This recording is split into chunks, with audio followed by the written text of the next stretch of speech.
Hey, Rory, how you doing? Great to see you, Ken. Thank you so much for having me on the podcast. Yeah, I was saying in your intro, it's unbelievable what you guys have accomplished in a, I get it probably doesn't seem like a short period of time to you, but I look at it and I'm looking at 100,000 people in 138 countries and just a massive impact. I think you won the UK's Entrepreneur of the Year back in 2020. You've been on all these, podcasts and publications and BBC and everything else. And to think it all started from you just wanting to take a break yourself and kind of see what that did from you from taking a break from alcohol. But I'd love to hear kind of the backstory, like what led you to wanting to take that break? Like where did you grow up? What was your relationship with alcohol? And how did you get here? Totally. Cool. Well, thank you so much. Of course. Um, I think the if you wind back all the way to 1980, I Yeah. was born on the west coast of Scotland, Isle of Mull. If the west coast of Scotland was its own country, it would be one of the highest drinking per alcohol consumption per capita in the world. So it's very, very, very heavy drinking culture. And although I was fresh out of the oven. I wasn't drinking at that time. I was surrounded by it. And I came out at 10 million miles an hour, and nobody really knew what that was, but they knew they didn't like it. Very destructive and chaotic. And some parents would call me bad and naughty, and my parents would call me special and gifted. And at 6 years old, I wasn't diagnosed with ADHD, but I was told I was hyperactive. I would have been diagnosed with ADHD had they known what that was on the Isle of Mull back then. Right. Yeah, so my parents were given an ultimatum, drugs or counseling. And I'm very fortunate that they chose counseling because it started this process of me trying to understand what was going on inside my brain. When I got into my teens, I met alcohol and seemed to fit it like a glove. And then later, drugs were a feature for a while and just really being partying. But I also sort of had this split divide because I left school at 15 to set up my first business. I was very, very determined to have a big impact in the world. And by the time I was 25, I'd tried 5 different businesses, all of which failed. But I was incredibly hardworking, like really trying all these different things, desperate to have a big impact out there, but also decompressing heavily at the weekend with a lot of partying. And it wasn't until I became an oil broker in London, which is where two worlds collided for me, really, partying and being successful. The more I partied, the more successful I became. I was very, very, very good at my job. I mean, just used to have these wild broker parties and get people into restaurants and lots of wining and dining. And in London, I met my now wife, and we started to have a family. And of course, this behavior of, perhaps coming home at 5 o'clock in the morning on a Tuesday isn't massively conducive to having a successful, loving relationship, especially when she wakes up at, 7 o'clock in the morning and opens the front door and finds, with a 6-month-old baby in her hand and finds her husband asleep on the doorstep because I couldn't find my keys. Mm. Yeah, but at the end of the day, it was the party lifestyle. I wasn't a problematic drinker. I wasn't carrying on drinking when I went home. I didn't, I wasn't what people might refer to as an alcoholic, or, there wasn't signs of addiction, but it was just very, very prevalent and drinking a lot. And through those years, although it was causing a lot of turmoil in my relationship, I guess it wasn't just that. I was still seeing a counselor. I knew I really struggled with my mood at times and to struggle with my head. I had other niggling health issues, which I didn't really attribute to my relationship with alcohol. I didn't really know what it was, but some gut stuff, IBS, psoriasis, things like that. So I think one day it was becoming part of the fad for people to do like a dry Jan and take a month off. And I'd done that a couple of times. But I stumbled along this idea of doing more, or doing a 90-day break. And I approached my boss and said, look, I'm thinking about taking a break from alcohol. And he said, you are committing commercial suicide if you stop drinking. Wow. So I'd, started off on one desk, and then I'd built a very successful desk for them. So they were worried about that commercial decision. And I was too, to be fair, got used to the houses and cars and lifestyle of an oil broker in London. So it took me quite a while, it's a good 6 months before I plucked up the courage. And then I decided to take a break.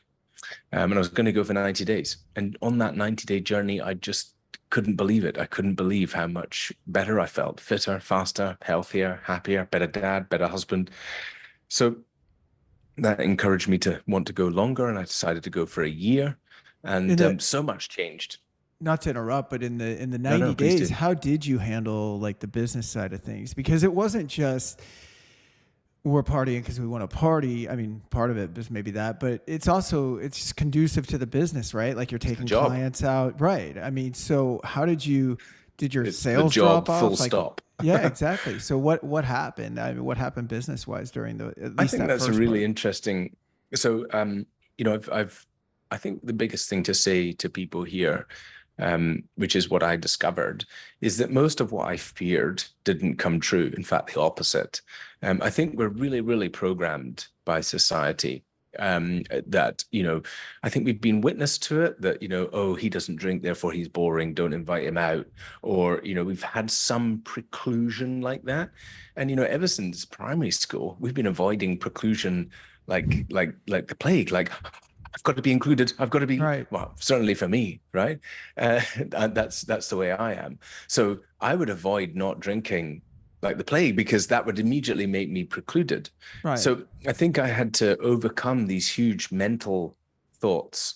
And the reality is when I got into the other side, so the first thing I did was with some clients, I knew that if they knew I wasn't drinking, they wouldn't do business with me. And that's just a fact.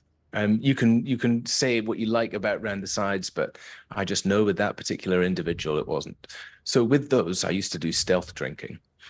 One moment went famously wrong when I went to what I would do is I'd, get to the restaurant early and I'd speak to the restaurant manager or the bar manager and I'd say, hey, look, here's 50 quid. I am not drinking tonight. Do not let anybody know. Whatever we order, mine needs no alcohol in it, but it needs to be a secret. And they go, great, got the mission, no problem. Smart. So everyone arrives in and they go, pint, yeah, pint. I'm like, yeah, pint, like this. Great. So next minute they go off and everyone starts being plonked pints down in front of them and I'm yet to get mine. So I kind of look over and I'm thinking, fuck, what's going to happen here?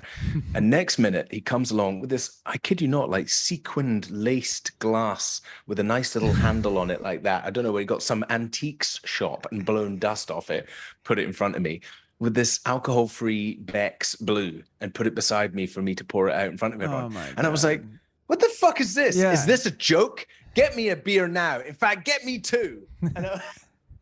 And so obviously had to consume alcohol at that moment. But that and so normally though, you could get away with doing stealth drinking. And the thing is, there's lots of things to do that. We actually created a whole training program on stealth drinking because it is the reality for many people. So many people, the vast majority of people will judge this and go, that's just ridiculous. I would never do that. Don't be silly, right? But they don't understand. They don't understand that me not drinking with this individual could cost me hundreds of thousands of dollars Right. in business if I don't drink with that person. And so, as an example, back then there wasn't really beer on tap. So you would ask for 2 alcohol-free beers in a pint glass. You would then take that. If somebody bought you a drink, always let somebody buy you a drink, but then go to the toilet, pour it away, get your alcohol-free version. Lots of stuff like that, tipping it into plants and avoiding. So that was one thing, stealth drinking. The second thing is I changed how I entertained. So I realized, the most important thing, I was very much a relationship broker and I built strong relationships with people. So I invited them into my world. I kind of fuzzed the line between business and personal. And because of that, I built very strong relationships. So here, instead, I was saying, well, guys, why don't we do, spin and steak instead of, whatever it was. So as an example, we'd do a cycling trip out here in Mallorca quite often. And people wanted to come on that. You know, the amount of conversation and camaraderie that happens as you're pedaling up for an hour up a steep climb together. That's not just alcohol. And, you know, in the training up to that, I would run these spin and steak events. So we'd go to a spin class and then we'd have steak afterwards. And a lot of people wouldn't drink after that because they've released the dopamine. Sure. They've released all of that. And then sometimes they would just have a glass of wine with the steak and you'd get more connection, better conversation. So it was about changing how I entertained. And then I think the final note into there is I realized just how hungover the entire finance industry is on Friday, Right. and that I wasn't. And so being the only broker who wasn't hungover on Friday and wasn't depressed, anxious, and spaced out on Monday, Tuesday, possibly even Wednesday, I absolutely killed it. In the first Yeah. year of going alcohol free, we'd already built a market leading desk. We doubled our business, right? Wow. And absolutely destroyed the competition because I was so fully switched on. So it was actually, once you'd made these small modifications, it was the polar opposite of what I thought it would be. And I think that is actually the same with everyone. If you have this preconception of, oh, if I don't drink, it's going to be X or Y, or it's going to cost me this, I think 99 times out of 100, it's bullshit that you're telling Yeah. yourself. And more importantly, a lot of people might go, well, I've done the not drinking thing and it was boring. And I say, well, is it the not drinking thing that was boring? Or was it the fact that actually you're bored in the thing that you're doing and that Right. you need to change and mix that up? Right. Because there's something in there for you, right? Which is also, who are these people you're hanging out with? Do you actually enjoy their company? Right. Like you Is the have to conversation drink. actually stimulating? Or do you Totally. need alcohol for you to enjoy their company? So, Totally. yeah. I first got sober in 2017. I had a few slip ups between there and 2020, or at least some experimentation, and then since 2020, I've been sober. But I remember I had this massive concern over not just work, but like everything, because like you, I grew up in alcohol fueled environments. Family drank alcohol, friends drank, everybody drank alcohol. I've been drinking alcohol since I was 13 years old. And what I discovered when I stopped was, do I even know how to connect with people without alcohol on a real level? I mean, I'm great at work. And like you, I was super productive, had a big job, made good money. Everything looked good on paper. But I think like yourself, when you go on a journey of self-discovery, I think most of us define having an alcohol problem with, we're losing our job, we're in the gutter, something really, really bad or catastrophic has happened, rather than maybe you're just limiting your potential. I mean, you were able to double your desk in a year. And most people don't have to go through what you did in terms of the stealth mode thing, right? Like most people aren't going to Yeah. have to do that. That was just your industry. I discovered that all of my fears about what people thought about it was just my own shit. It was just, Yeah, I exactly. don't really know how to be comfortable in this situation, right? And what I could have used in which I think you guys do a great job with, from what I've seen, is how do I acclimate without alcohol, right? But so tell me, so you go 90 days. You were just starting to say before I sidetracked you that then went to a whole year because it was just going Yes. well. Yeah. Yeah, so carried on for a year, and I wanted to go and have a drink again, and because sobriety or total absence was never for me, and I knew that, and so I decided to have a drink. It wasn't one. I mean, I walked to go with some mates into the bar, and I saw the queue was like 5 people deep, and I was like, "Fuck this, I'll have two, please." And then the evening just carried on like that and carried on like that. And the following day, I was throwing up in the toilet with my daughter beside me crying and my wife storming out the door. And I was Ooh. like, abstinence does not equal control. Right. Right. And it kind of set me on a journey. We'd launched OYNB already by then. And in the beginning, OYNB was 1 year no beer, was designed to be a challenge to help people see the advantages and benefits of taking a break from alcohol. So we had the 28-day challenge, we had the 90-day challenge, we had the 365-day challenge.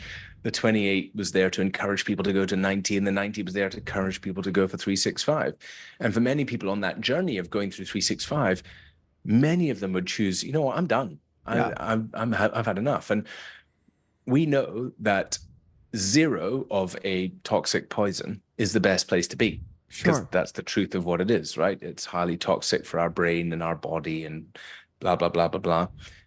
Nobody wants to hear that message because everything is killing us these days. Sure. Don't take my alcohol away from me. So yeah, I think that's what started this journey for me personally, which was, what is control? And, although for years we were now really focused on building up OYNB, we raised a lot of money, over £5 million. We sort of started to grow quite rapidly and internationally. You mentioned 100,000 members in 138 countries. And that really is a tiny fraction of the impact that we've had because we produce a huge amount of free content. We've had many people reach out to us saying, I didn't sign up to your program, but we've had a huge impact. Our podcast has been listened to by millions of people all over the world. So I know that the impact of those challenges and the brand and the messaging is much, much wider than that. But that being said, on this journey of trying to understand what it was to get control kind of led me down a path of starting to understand, well, what does drive compulsive behavior? What is it that makes somebody want to go past 1 and onto 2 and onto 3 and onto 4? Can we help somebody with that? And it was my own journey of going through discovery of trying to understand these things that led us ultimately to where we are today, which is now focusing on helping people to get control over their relationship with alcohol. And there are really 2 main things that come into play with this. So the first one was, after seeing thousands and thousands of people sign up to our challenges, we used to have these user interviews, find out about them both at the point of onboarding and the point of offboarding. And time again, people would say, I was watching your adverts on Facebook for years before I signed up. Anyone who does any Facebook marketing knows how expensive that is to have somebody watching your marketing for years before signing up. And we kind of dug into that, and it was like, well, I don't want to stop drinking. I don't want to stop drinking. I'd like to drink less. And so people were signing up to the challenge to stop drinking when actually they wanted something different. The second thing we did was put out a survey, which now has been done by over 40,000 people all over the world. And in that, we asked a very simple question. What would you like your relationship with alcohol to look like? Okay. Now, 6% of people say they'd like to stop drinking. 30% of people said they're fine just as they are. So they're in denial. We'll get them later. I'm kidding. 64% of people would like to be able to reduce how much they drink.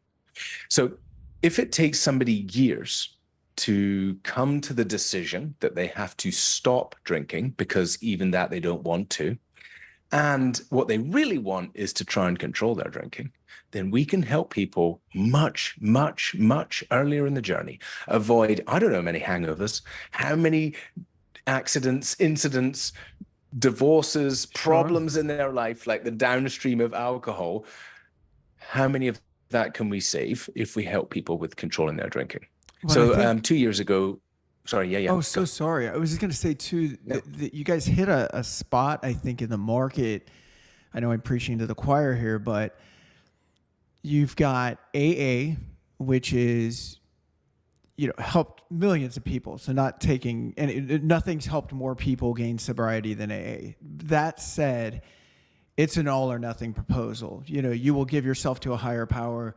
It is complete abstinence. They even say the only requirement to being in the room is that you want to stop drinking, not that you want to cut down, right? And yet in your own research, 60-something% said, I kind of want something in between, right? I just don't want to be out of control. And so 2/3 of the public out there is saying, if there was another option, if there was a bridge maybe in between the two, that maybe that's for me. But there's not a lot of products out there serving that demographic before you guys. Exactly. Yeah. Exactly. Well, I think what we also discovered through this whole process, so we put together a program, and this time it was designed to be a lot more meaningful, because getting somebody to stop drinking is easy. It really is. Getting the average person, the gray line drinker, right? I said getting a raging, I'm not going to use the word alcoholic because we don't use that term in the scientific Sure. community anymore. We Sure. use alcohol use disorder. So to get somebody from significant alcohol use disorder to stop drinking can be quite challenging, can be very difficult for that individual. And yet it's an easier thing than getting them to try and reduce, because abstinence is much easier than controlling your relationship with alcohol. So if it's easier and control is harder, then what are the things that we need to do to understand that? And so we designed this program we call Complete Control, which looks at what we know from science today as the elements that drive compulsive behavior. They're all going to make perfect sense to you, and they're all going to be compelling. And so when we started taking people through this, it was having a profound impact on their life. It wasn't about drinking. It's got nothing to do with drinking. Right. It may as well be Netflix or sugar or porn or social media. You are using something to numb out. You're using something to avoid feeling. You're using something to regulate or try to regulate your central nervous system. And so when we teach people the skill of dealing with stress, understanding their central nervous system, of dealing with past experiences that are causing emotional dysregulation, all of these factors, well, of course, it's profoundly life-changing for people. And so we've had now people who, 4 years alcohol-free come on the program because they're like, well, now listen, this sounds amazing because I know I'm holding on to my sobriety and I don't want to do that. I want to be agnostic to it. And so, yeah, it's a fantastic program. It's really interesting because I agree. I mean, there's one thing about abstinence, and the other thing is about some level of recovery, right? Which is recovery would be the wounds, would be the repetitive, repeating behaviors that we all have because we haven't handled something. And I feel like if someone doesn't handle that, they're going to just put down alcohol, but pick up cheeseburgers, right? Or something else, right? In my own case, I remember I stopped drinking, and then early pandemic, I was like, well, maybe I'll smoke some weed from time to time, and then that all of a sudden became, because I hadn't addressed the issues, why am I doing it? That became a more regular thing. I wouldn't say I was physically addicted, but mentally, yeah, because I hadn't handled the stuff behind it. So I think that's really good. When did you decide? I'm just curious on a personal level, because you were running this while you were still an oil broker. You had started this, I think, with a collaborator. And then when did you decide? Because that's a big decision. You're making like crazy good money, I'm assuming. And you're like, I'm going all in what was kind of an experiment a couple of years prior. Exactly. Yeah, it was amazing because my business, the oil broking business, was supporting me so fully. I was spending 70% of my time building OYNB, and they were fine. They were happy with it, which was amazing. Excuse me. It was actually, I ended up getting a feature on BBC World News in over 200 countries after a random tweet out to a journalist. And when that went live, a friend of a friend got in touch and said, I've seen what you're doing. I think it's amazing. I'm meeting the Dalai Lama next week. Would you like to meet him? So I checked my diary and then flew out to Pisa. And we were supposed to sort of be there, but not there. And all sorts of things happened, if you believe in the matrix, and things shifting. But next minute, I'm sitting pretty much in the front row where I shouldn't have been there, but we got walked in by this other person. I'm sitting pretty much front row amongst a bunch of kids, and the kids had been going to the stage to ask questions, and they were all lined up to ask questions, obviously pre-organized. And halfway through one of the kids asking the question, the Dalai Lama stopped them, like, to hang on like this, and then said, is there somebody over here who wants to ask a question over towards me? And I was like, hand up like this. Nobody else put their hand up. And so he said, come on, come over. So bizarre. So I go over to the stage. I don't have no clue. I'm like, what am I going to say? Just quickly think. got up, asked him this question, which was, we've been helping people change their relationship with addictions using what Tibetan and Buddhist people have known for centuries, meditation and things like that. What would you say to somebody who is stuck in an addiction? And his response changed my life, because he said, I don't know what to do for people who are addicted. I look to people like you who are doing good work. And for that, I'm very grateful. And his thing is always about helping children feel their emotions. It's all about feeling these emotions. And we've been taught as a race just to pack them down. And they're toxic. They're highly, highly toxic. We'll come on to the emotional information in a minute. But so when I stepped down off that, I was like, okay, I know why I'm here. I know why I was put on the planet. This is the message. This is it. So I went in on Monday morning and I said, I quit. And my boss was like, what the hell are you doing? He's like, you can do this on the side. There's no need to quit. And I was like, I can't do another day. So far, that's been the worst financial decision I ever made. But probably the best one for your own fulfillment, I would think. Yeah. What year was that? That was, good Lord, I don't know off the top of my head. What are we in now? 2024. 2018. Yeah. So about 6 years ago. That's amazing. Let's talk about that emotional side for a second, because I'm curious for you. I don't want to make assumptions, but again, you said you grew up in this area that, Western Scotland, which you're just growing up around alcohol. Everybody drinks. You start drinking. You continue to drink. You get a career that involves drinking. What did you learn about yourself during like that year? And I'm also curious, I guess it's a totally different subject, but what's your relationship now with alcohol? Like, do you drink sometimes? Do you not drink? Or do you even care to discuss it? Heavily. You're like, I'm back at it, but it's because I want to. To cope with running my own business. This job has gotten so goddamn stressful. So my ADHD has forgotten the question because I went for comedy. I'm sorry. I gave you two polar opposite questions, really. But it was really, what did you find out about yourself emotionally that you had to deal with in that first year? So I think I don't know whether it was the first year, but the drinking kicked off, the deciding to go all in on the alcohol thing kickstarted everything else. And this is something we talk about all the time. People are searching for that edge. They want more productivity. They want to lose weight. They want to be happier, healthier. They want to get off those antidepressants. They want a better relationship. They want to build their business this year. They want to get promoted.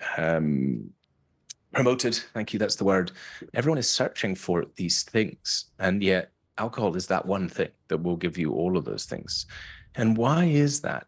I think because the very act of drinking is to switch off and numb out the noise of our life.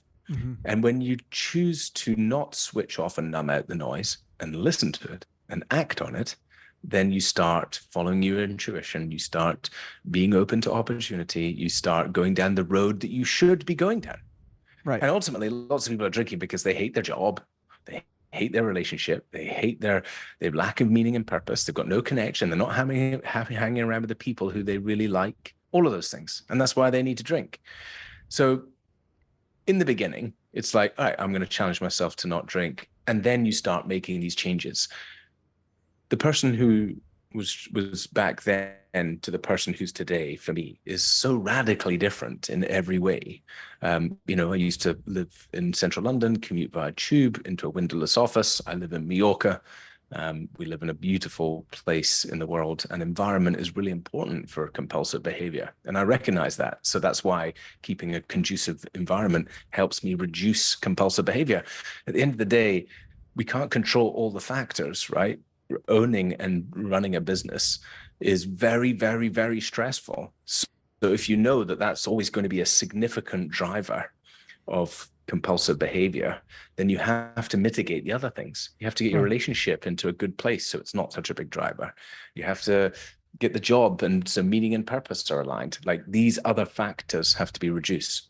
But I'm not asking anyone to do anything I haven't done myself. And I put myself under the knife and did a lot of research and testing and everything else into what drives these behaviors. Um, and yeah, I think that's why the program today is so compelling for people, mostly because all of these things, like as an example, stress. I think we all know cognitively that we use alcohol for stress, but I don't think we really understand just how intrinsically linked they are. So, as an example, Dr. Rajita Sinha, one of the world leaders in addiction research, she's the head of addiction research at Yale University, 35 years there. She's got 150 peer-reviewed studies into addiction. She turned around 2 years ago to the board of Yale University and she said, I want to change the name of the department. They were like, what? Why? She said, I want to change it from Yale University Study for Addiction to Yale University Study for Stress, because addiction is just the outcome. So if stress is a major, major driver, why are we not being taught how to regulate? Right. Why are we not being shown how to regulate in the office during the day? I mean, regulation comes through breath work, right? Or taking a break, or going for a little walk, or green thinging it, or meditation, or doing a yoga class at lunchtime, helping our central nervous systems regulate. So we use a really cool piece of technology which remotely monitors your central nervous system. And we show you minute by minute whether you're in fight or flight or recovery. We'll show you how impactful that coffee is in the afternoon on your central nervous system, and why that coffee later in the day has driven your desire for alcohol later in the evening. We'll show you that a stressed out central nervous system during the day, it's like winding up that toy plastic car all day, like this. And then you put it down at the end of the day thinking, oh, I'm going to relax. And that car goes, no fucking way, off into the distance. And you're like, oh, my brain is so busy. I can't switch it off. I need alcohol. And then the alcohol causes you to sleep poorly, which then creates the busy brain again tomorrow, which is why you need it again the next day. Right. And everyone's like, I just don't understand why I feel like a drink. And I'm like, I do. Right. So I think when these concepts, which are actually very simple, that we really understand from science, and we help people see in data and evidence, hey, look at your central nervous system here, right? And then more importantly, when they change things around and they focus on getting parasympathetic during the day, that's calm, then they get to the end of the day and they're like, I actually feel relaxed. I don't feel like I need a drink at the end of the day. And we hear this time and time again. People saying, coming through the program and then going, I just don't consider it. It's just not a factor for me anymore. Right. And I'm like, there you go. Because you're somebody who said to me that there's no way you could get that. I'm an all or nothing person, you told me when you decided to come on the program. And I said, no, you're not. Sure. Because you guys taught them how to self-regulate themselves into a relaxed state of mind, right? A calm state of mind. And then the craving eventually goes away if they're consistently doing it. But I remember being in that pattern of, you can't fucking wait till 5 o'clock at night so you can booze it up with your friends or whoever's around, or even by yourself if that's what you need. And then you wake up in the morning feeling like shit. There's anxiety tied to that. You're not performing at your best. And so you race through that day to then perhaps do it again, right? Because that's how you're going to get relief from another bad day. And bad days stack up on bad days. I think the interesting thing too, do you feel like in your community, do you feel like most people in your community are, I would say type A is kind of a generic thing, but like business owners, hard charging, like people like that? Because I'm guessing if they're finding you, they're also finding other things like Tony Robbins or Rich Roll or whoever, right? And and I think once you get on this journey of like self-discovery and personal development, you do start putting some, if we looked at a weighted scale, and I remember doing this myself, right? I started getting involved with Tony Robbins. I became a trainer with him. I was still drinking a lot though. But the more marbles I would sort of put on this side of the scale, going to yoga classes, teaching yoga, doing meditation, the more my drinking felt incongruent with who I was becoming, if that made sense. So the good times were fewer and fewer in between. I think we're always chasing a certain feeling or looking for relaxation, but it just wasn't there. Do you know what I mean? It was almost like the Yeah. lights were turned on, probably like you after that first year when you went back and hit it so hard, and it was like, why? Like, you know? Yeah. So, Exactly. I think so. What you're saying is absolutely spot on. I think one of the greatest issues today is that people are in search of sobriety as the solution, right, or is abstinence as the solution. Okay, sobriety is definitely a solution. To say I'm done and I'm never drinking again, amazing, perfect right, place to be. Well done. If as long as it's not cognitive load for you, as long as it's not eating you up and takes a lot of willpower and is very difficult. If it's difficult and challenging and takes a lot of willpower, then there's work to do. And I right, think that that's why something like this, to understand the drivers and go through it clearly, can be beneficial to anyone, right? Then I think when you look at the vast majority of people coming through, they're not in the place where they want to go for sobriety. Well, they right, might be open to it, but they're like, what I would like to be able to do is stop at one, or I'd like to be able to just have one now and again. Now, I had an amazing guy, ex-pro NFL athlete, famous, built a large private equity business in the US. And, he came onto a call and he was like, look, I can stop drinking for a year, no problem. I've done it twice before. That's not my issue. I'm fine with that. But when I do have a drink, it's like I won the Super Bowl and I disappeared for 3 days. And I just can't afford that with my family and business and all of those things. So he said, if you can fix that, then that would be amazing. He was very skeptical. He was like, I just don't think Ruari. He took a lot of time. Eventually he signed up, came through the program. 4 months after the program finished, two of his biggest things were A, hanging out with his brothers, and B, the Super Bowl itself, right? So he sends me this thing, caught up with his brothers, had, hired a whole boutique hotel for the family. He's like, one evening, I just drank low calorie beers, finished at midnight, felt amazing, can't believe it, blah, blah, blah, blah, absolutely amazing. Wine for another 3 months, and it's the Super Bowl. And he sends me a picture from day 3 at the Super Bowl. Normally, he'd be absolutely gone by then. sure. Day 3 at the Super Bowl, picture of a shandy. And he's like, what the fuck have you done to me? Question mark, question mark, question mark. And he's like, he's a massive advocate. He's actually now helping us get into the NFL, and them to help with ex-pro NFL athletes. Because he just didn't believe it would be possible to take somebody who was always on the edge of extremities, I'm an all or nothing person, and then enable them to have a take it or leave it relationship with alcohol.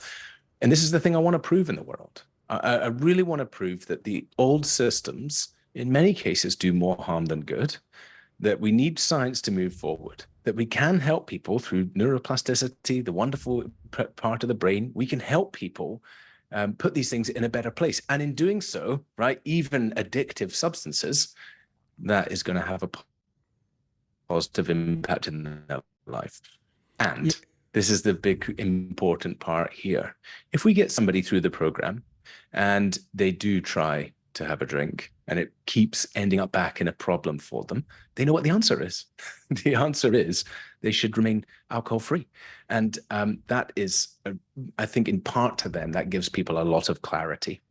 Either they're going to change the things that drive it, or they're consciously going to choose not to. And one thing like that might be a toxic marriage, Right. but they believe that they should honor that oath that they made to that individual. Well, that's always going to be a significant driver for you. And so it's going to be difficult for you to do that. So you're better off remaining alcohol free than you are trying to moderate with a heavy drinking partner who refuses to support you. So, yeah. Yeah, I know if something like this was around in my like heavy drinking years, I think it would have been a great bridge to then find out, do I want to go further? Like, do I, is sobriety the answer, or is this actually working? But again, I mean, like we said, kind of near the beginning, what I really like about it, especially when you have the data to back it up, that roughly 2/3 of the people are saying, I'd like to moderate, and it's like, well, where are those options? Because again, AA was a very difficult choice for me at the beginning. Yeah. It didn't.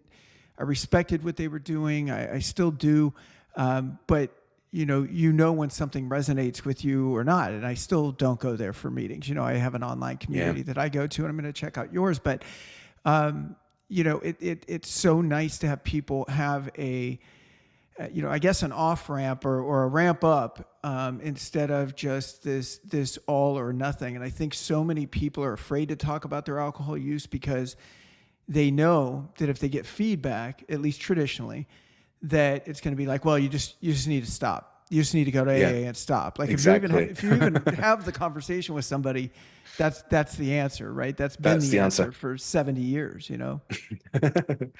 Yeah. Crazy. So what are your visions for the company now? I mean, you know, where Yes. do you have like Very, member very goals or clear what? vision. Yeah. So I think the first thing is we are seeing a huge success with our program. So we've just started working with the largest UK rehab referrals business, and I believe that we're a preventative health company. Our particular focus right now is on alcohol, but the work that we do with people is relevant to compulsion. And so I believe that we can make a significant dent in the $39 billion very broken rehab industry by preventing people from ever getting there. And I think we can do that by working with health insurers and encouraging them to focus on prevention over cure, which I think is starting to happen, but very, very, very slowly. I think the world will shift more towards prevention. Corporates, we've just started with a corporate pilot. We're working on a pilot with the US military for the program. So this is our core focus for the immediate future. Similarly, so putting the program into corporates, diversifying it slightly just so that it's not specifically about alcohol, that it covers any kind. We've had people through for vaping, drugs, porn. We've had people through the program for that have had massive transformations because it's the same things. And Yeah. although the way it interacts with the brain is different, chemically often it's different depending on what it is. When you start to address these things, they are sometimes more significant than these other factors, right? Right. Which is why we can have a very high likelihood of success.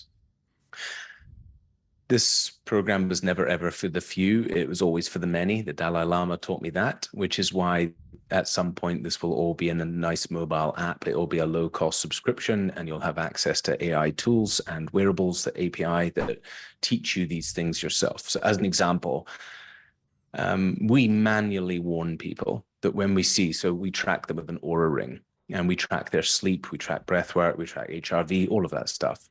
When we know somebody's had poor sleep, we will warn them that they're going to be significantly more likely to desire alcohol or any kind of compulsion from that lack of sleep.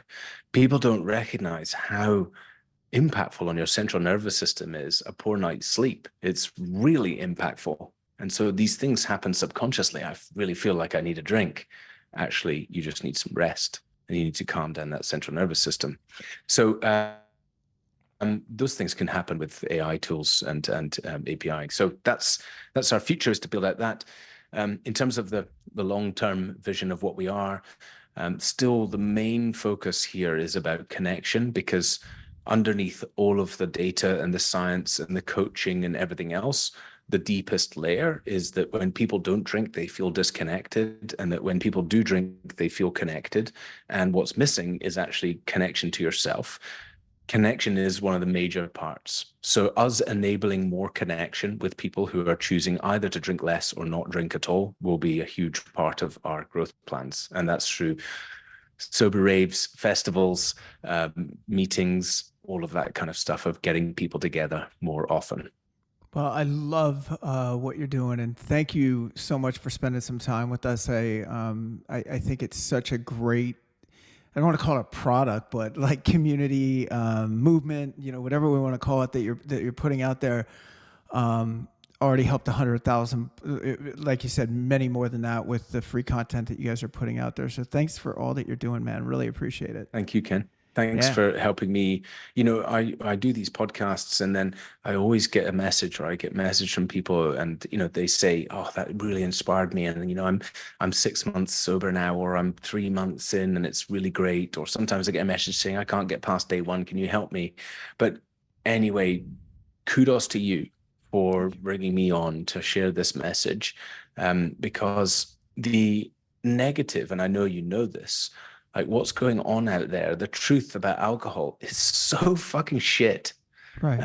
You know, how miserably low and depressed people are feeling and think it's normal. The domestic violence, the parents, the kids who don't have parents that are around, like all of the negative downside, the truth about alcohol. When you scratch back the marketing Right. and actually see it for what it is, it's awful. And there's a huge amount of pain out there, and it's growing, Yeah. not getting less, it's growing. So kudos to you for sharing the message. Thank you for having me on. And yeah, hopefully we can inspire a few people to change their relationship with alcohol in 2024. Awesome. Thanks again. Have a great rest of your day. Take care. You too. Thanks, See Ken. ya.